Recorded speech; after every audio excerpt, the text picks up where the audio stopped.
അപ്പോൾ പ്രകാശ് വർമ്മ എനിക്ക് ഈ ചിന്തയാമി ദേവേശം എന്നുള്ള ആ സാഹിത്യ അതായത് ഒരു കൃതിക്ക് വേണ്ട സാഹിത്യം തരികയാണ്.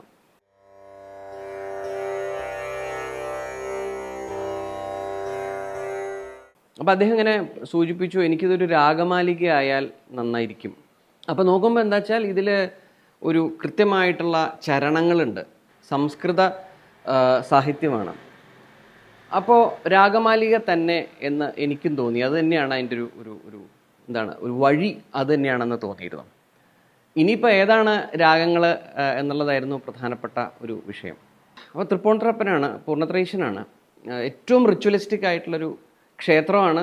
അവിടെ അതിൻ്റെ അകത്തും പുറത്തും നടക്കുന്നത് ഏറ്റവും കൃത്യമായിട്ടുള്ള ചിട്ടയോടെ നടക്കുന്നതാണ്. അപ്പോൾ ചിട്ട തന്നെ ആയിരിക്കട്ടെ ഇതിൻ്റെ ഒരു പ്രധാന എന്താ പറയുക USP എന്ന് വിചാരിച്ചു.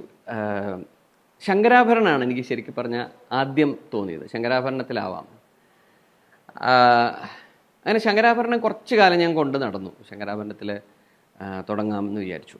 ഒരു ദിവസം എനിക്ക് തോന്നി അങ്ങനെയല്ല, ചിന്തയാമി ദേവേശം എന്ന രീതികൗളയാണ് എനിക്ക് പെട്ടെന്ന് വന്നത്. ശങ്കരാഭരണം പാടാനായിട്ട് ഇരുന്നതാണ്, പക്ഷെ വന്നത് രീതികൗളയാണ്.